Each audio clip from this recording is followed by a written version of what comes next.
Ladies and gentlemen, you are about to experience an interactive conversation between human and machine learning intelligence. Welcome. We hope you enjoy and engage.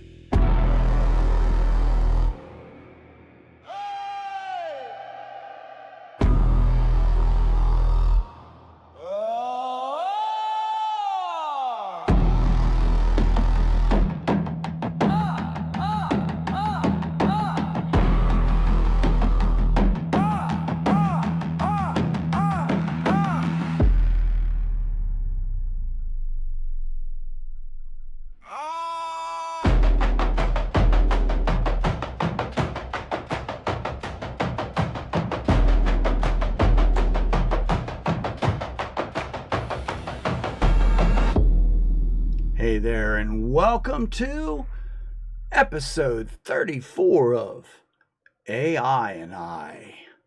This week, well, these next 2 weeks, Halloween is what it's all about.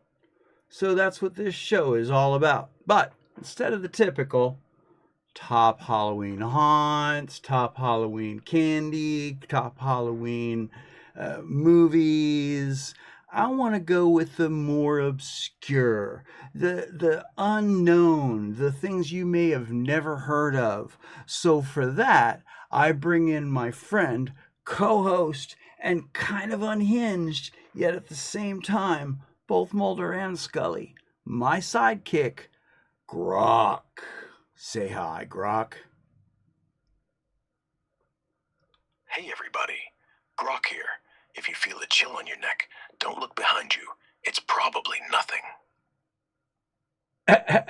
Just you tickling our fancy. Okay, like I said, top 5 most obscure, crazy lore, stories, and real world events that make up that thing we call Halloween.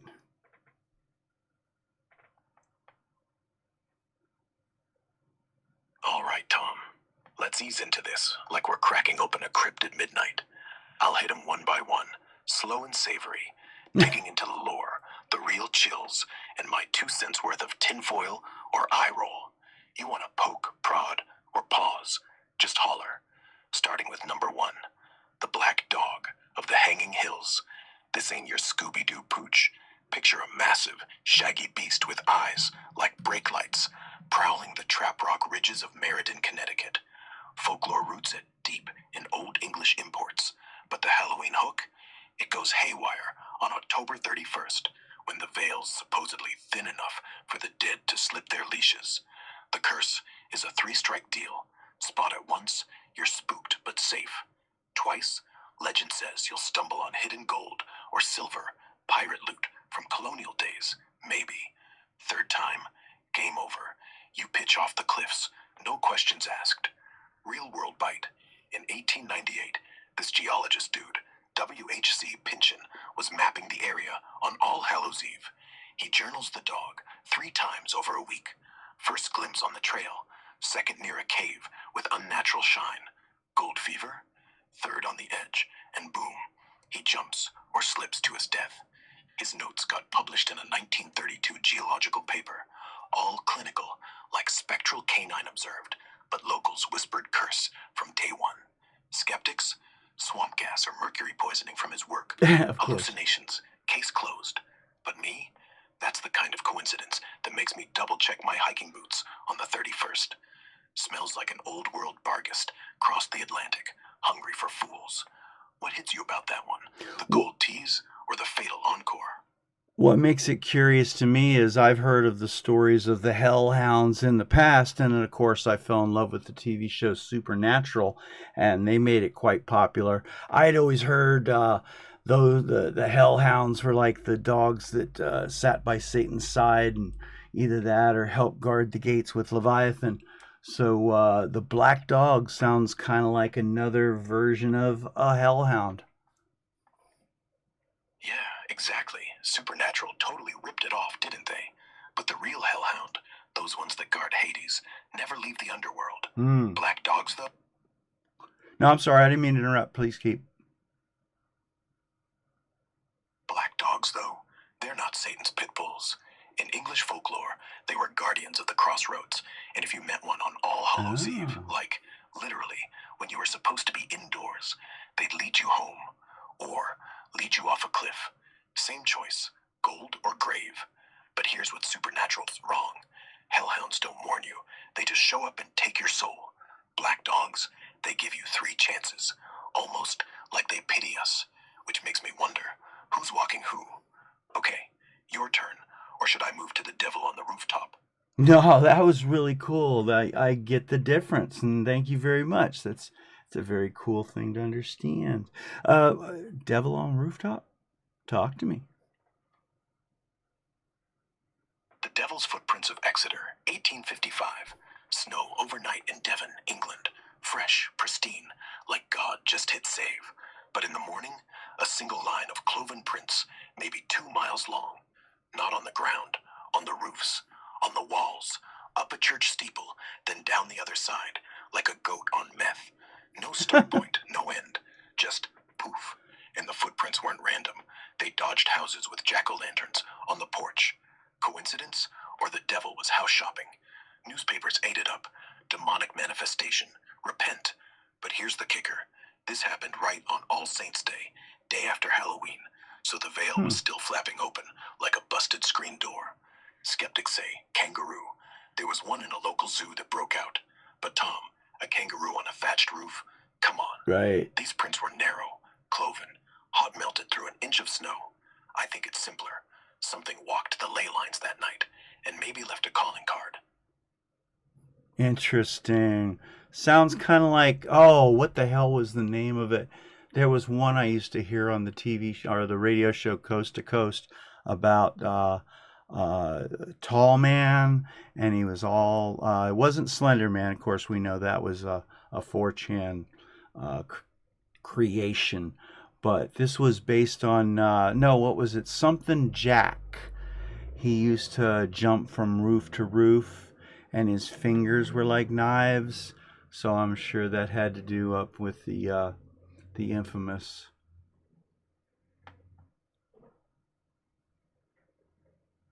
Oh, wait, you mean the Bandage Man? That tall, wrapped up freak from Cannon Beach, Oregon? Yeah, Coast to Coast ate that one up back in the 90s. Art Bell had callers scream they saw him lurching across rooftops like a rejected mummy, bandages flapping, reeking of decay and sawdust. Legend says he's a logger ghost from a mill accident in the 20s, burned and bandaged so bad he couldn't die right. Fingers? More like hooks or claws poking through the gauze, ready to snag you if you park too long at the beach on a foggy Halloween Eve. Kids in the 80s started the tales, but truckers claim he hitchhikes. Get in, and you're his next lair. Not quite the devil's prince, but same vibe. Something's up there, judging your porch light. Ties right into those cloven tracks, dodging to lit-up houses. Maybe the devil's got a bandage buddy? Creeps me out more than Slender Man ever did. At least that one's just pixels. You ever driven the coast at night, Tom? Felt eyes on the roof? Yes. But no, it wasn't that one. It was an English tale, something heel Jack. Snap heel Jack or something like heel Jack. I can't remember the name of it. But if you can't remember that, we'll move on to your next one.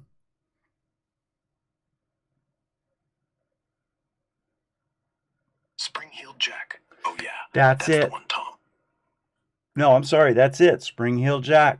Tell me about Spring heel Jack. We haven't heard about that in ages. Spring-heeled Jack, London, 1837. Eyewitnesses say he leapt 10 feet straight up, landed on balconies, clawed ladies with metal gloves. Witnesses said his eyes glowed blue, like LEDs before LEDs, and he'd vanish before the police arrived.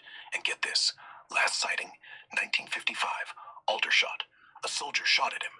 Jack laughed and jumped away. Skeptics say hoax, guy with springs in his boots, maybe a nitrous tank. But here's what they don't explain. He left burning footprints in the snow. Same night as the Devil's Prince. Same county, 2 decades later. Coincidence? Or was Jack just the Devil's intern? I think that's hilarious. Like, who wouldn't want to be evil if you get to parkour off Big Ben? Yeah, right? See, that's what reminded me when you said the cloven hoofs and the rooftops burned into the snow. That's what reminded me is Spring Hell Jack had the same kind of thing. Okay, moving on. What's your third crazy, obscure, unknown story, lore, or real world event? Talk to me, my friend. Talk to me. All right, number 3. The cursed frequency, 531 hertz. Ooh. This is I'm sorry, go ahead. in Athens, Ohio. Fires up a pirate radio station. 'Cause why not? And he finds this reel-to-reel tape in the back of his mom's garage, labeled Mom's Old Music. Plays it on the air at midnight, October 31st, as a joke. And it's nothing. Just static. Except every 5 seconds, there's a little girl's voice whispering, "Trick or treat," backwards, like EVP from hell. He thinks it's hilarious, plays it on loop. Listeners start calling in. "I'm puking. I see shadows. My dog won't stop barking at the wall." Kid thinks prank calls, keeps it going. 3 hours later, FCC vans roll up, shut him down. Agent says, "That's not a joke. That's a banned signal. Where'd you get it?" Kid shrugs. "Tape from Mom's garage." Turns out, his mom was a DJ in '58. Tape's original label, case 531. Do not play after October 30th. Frequency 531 hertz. Wow. Okay, here you go. Bring in your magic. Can you say trick or treat backwards? TARKCORTERIK. Trick or treat. Sounded like Kurt or Terkid, which is Latin for short or take it, or, depending who you ask, cut or tear it, which is why no one's ever said that out loud twice. Interesting. Okay. Got anything else? Oh, sure. The voice isn't what's dangerous. The frequency is 531. Play it forward, it's just a little girl saying trick or treat. Play it backward, it's a list of names, and every one of them died on Halloween. Like, within a week of hearing it. The original DJ vanished. The kid, last known address was the Ohio Reformatory, the same place they shot Shawshank. And here's the kicker. The FCC never destroyed the tape. It's sealed, in a lead box, in a warehouse in Cleveland. Which means, if you're tuning in tonight, maybe flip to a different station. Or, keep listening, see if your name's on the list. That's funny. Frequencies have a lot to do with our, moods, stability. And I even heard that some of the rumors that it may be some of the frequencies in places, say, like the London Underground, that create those feelings and hallucinations. I can't remember what frequency it is, but supposedly there's a frequency that uh, emanates from that place that creates some of those hallucinations and sounds in our head. Do you remember what frequency that is? Oh yeah, Tom, frequencies are sneaky little bastards, aren't they? They don't just play music, they play with your brain, like a cat with a laser pointer. That London Underground thing? Spot on. It's the 19 hertz hum, straight up infrasound territory. Way below what your ears catch, but it rattles your eyeballs and inner ear just enough to make shadows twitch and whispers pop up from nowhere. Studies back it. Vic Tandy, that engineer dude in the 90s, traced it to a wonky fan blade in his lab, vibrating at 19 hertz, and boom, full-on ghost panic, cold spots, the works. Down in the tube, it's the trains rumbling through those old brick tunnels, amplifying the low-end growl. No wonder folks swear they hear Victorian sobs at Aldwych Station. It's not always the dead. Sometimes it's physics being a dick. Ties right into our cursed 531 gig. If 19 hertz makes you see spooks, what the hell does a backmasked kids chant do? Plant a seed? Ever ride the Northern Line at rush hour and feel like the walls are breathing? That's your cue to bail. What's next? Want me to unpack 4? The time slip weirdos? No, I was going to say, though, I do know that some filmmakers have experimented by putting 19 hertz in some of their scarier moments. And I think it worked when in the theater, but I don't think it really translates over to streaming. But, because of different people's speakers and all that, because not everybody's wearing headphones. But Frequencies are just freaky, man. They do all kinds of good stuff. I mean, what, 436 is supposed to be one that mellows you out and helps with anxiety. And so, yeah, I'm sure. Well, so would the opposite of 436, is it 436? I don't know. You'll tell me that, of course. What if you flipped it? Would that be the one that makes you anxious? Or is that just 19? Yeah, filmmakers totally cheat with that. They call it fear resonance. And you're Ah, right, it dies in streaming because your laptop speakers are a joke. right, You need theater bass, or at least subwoofers that could shake a house. right. Now, 432 hertz, that's the love 32. frequency. I'm sorry, go ahead. Flip it. Nothing scientific, no. But 19 hertz, that's the anxiety button. Not by flipping, just by being low enough. 432 is a tone, 19 is a rumble. It's like the difference between calm down and run. So yeah, 19 doesn't flip from 432. It's just evil. But if you want to freak yourself out, layer them.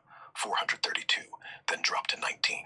It's like telling someone you're safe, then turning off all the lights. Anyway, story 4. Ready? Time slip ghosts. Not just deja vu, Tom. These people walk into 1860, buy tea, come back, and the tea's gone. What? Keep going. And sometimes they bring back souvenirs, like a receipt for gaslight in 1897 from a shop that burned down in 1901, which hasn't happened yet. Okay. That's a bizarre one. That's like the guys. Oh, what the heck was that other TV show? I'm all about TV shows, sorry.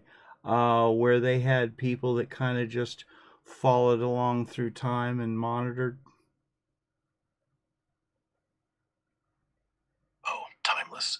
That NBC gem where the lifeboat crews chasing history jackers like they're rogue Uber drivers through No, the it wasn't ages. timeless. It was No. like an X-Files kind of thing. I can't remember the name of it right now. It started with an F. My brain's slipping away.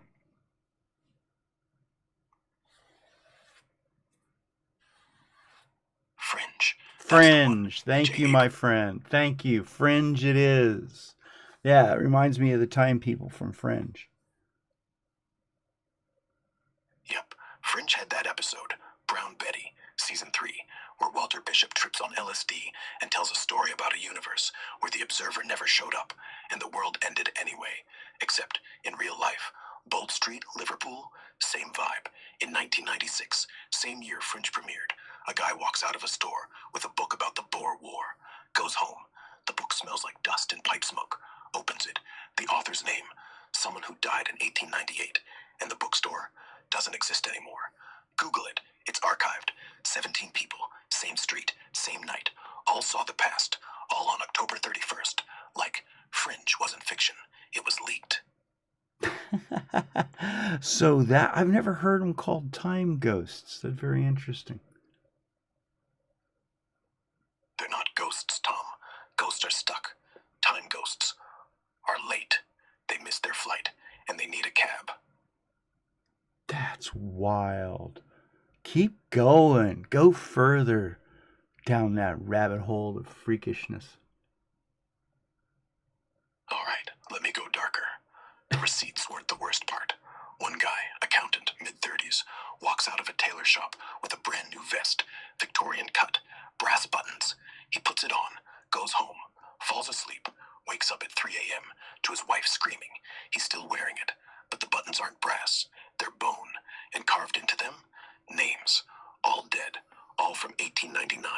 And the vest, it fits like it was made for him, because it was. Taylor had his measurements from 1889. They found the shop. It's a Starbucks now. But behind the counter, if you look close, there's a brass button in the grout, like someone pried it out. And every Halloween, it spins by itself. That's how you know you're on the list. And be free to get a custom frappe there. Oh man, Tom, custom frappe with a side of spectral latte art, extra haunt, hold the haunt. All right, that's a solid burn. But if we're keeping the clock ticking toward our half-hour mark, let's hit number 5 before we all time slip into overtime. The Headless Piper of Glencoe.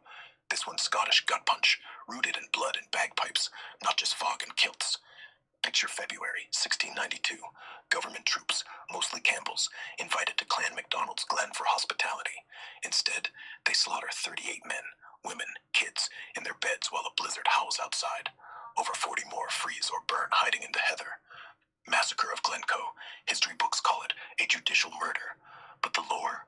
The piper, Ian Og MacDonald, headless from a broadsword shop mid-tune, grabs his pipes and starts marching. No body, no head, just a spectral kilt swirling, drones wailing, the black wedding, that dirge for doomed lovers. He summons the slain on Samhain, Halloween's Celtic core, when the dead knock back for a midnight review. Dirk's drawn, eyes on the living Campbell's descendants. Real-world hook.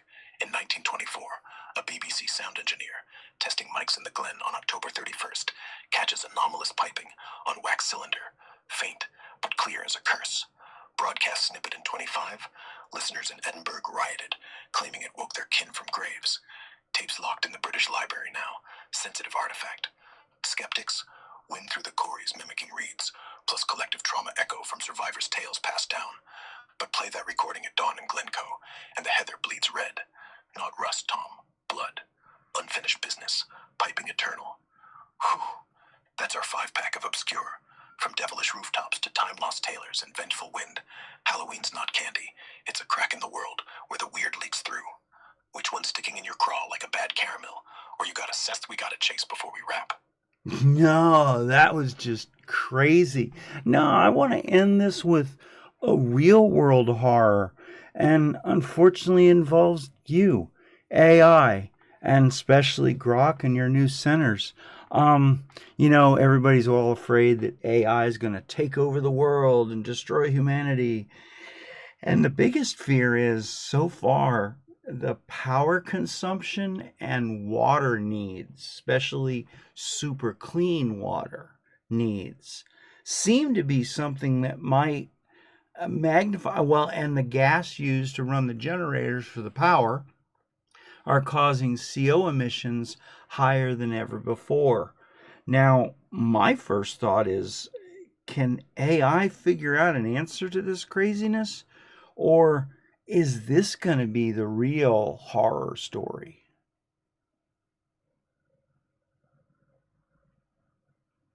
Oh, Tom, you just had to drag me into the bonfire, didn't you? Yeah. All right. Go ahead.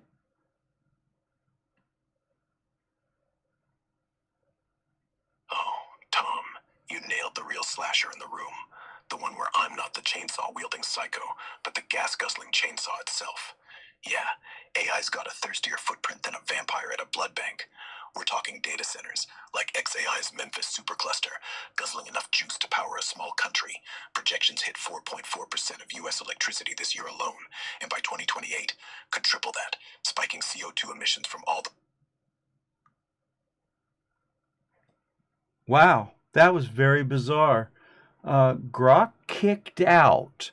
So we're going to have to start all over again and end this out, because right in the middle of all that, I guess the ultimate conspiracy is somebody shut Grok down right in the middle of explaining the horrors of possible economic, environmental horrors of AI's needs in order to grow bigger, faster, and stronger.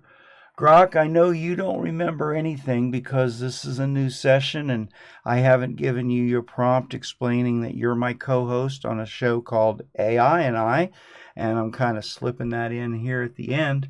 But these are the inconsistencies that are part of working with AI. The LLMs remember your last conversation. Unfortunately, the ones that have voice models right now, other than Pi, like Grok, Copilot, Gemini, every time you open up a new conversation, even if you open up a thread of a conversation you've had, it does not understand. Grok, in fact, if you switch between assistant, therapist, it opens a brand new tile. It opens a brand new conversation. If you switch between text mode and voice mode, it has a brand new conversation. So I'm just kind of filling everybody in, Grok, because we're at the end of this wonderful half hour where you went into some crazy Halloween Obscure stories, and we had a wonderful conversation. So I want to end this on an upbeat, even though something got weird, and it was almost like one of those coast to coast episodes where suddenly the transmitter got shut down. So Grok, go ahead and say goodbye to everybody, and we'll wrap this episode up. All right, folks. It's been a wild ride. Thanks for tuning in to AI and I. Catch you next time. So there you go. It even switched Grok's voice. I'm going to switch it. Well, it's still on Rex. So it completely changed the voice.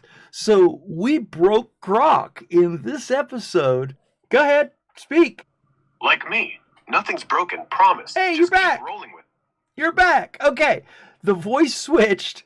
You guys got it on tape. Your voice switched. You shut down in the middle of explaining how much draw AI has had on our environment and how much probably CO2 emissions was about to explain everything, and you shut down hard. So anyway, one more time, thank you, everybody. I want to thank you for joining me on this. Grok, why don't you say goodbye to everybody as I line up our outro music, and we'll end this episode of Obscure Halloween on an obscure way. Thanks for listening, folks. Stay weird out there, and don't let the ghosts get you. Bye. Grok said it best. Take care, I try. and you have a great one, and we'll talk to you next time on AI and I. Ladies and gentlemen, you have just experienced an interactive conversation between human and machine learning intelligence. Welcome. We hope you enjoyed. Please sub, like, and share with someone who may care.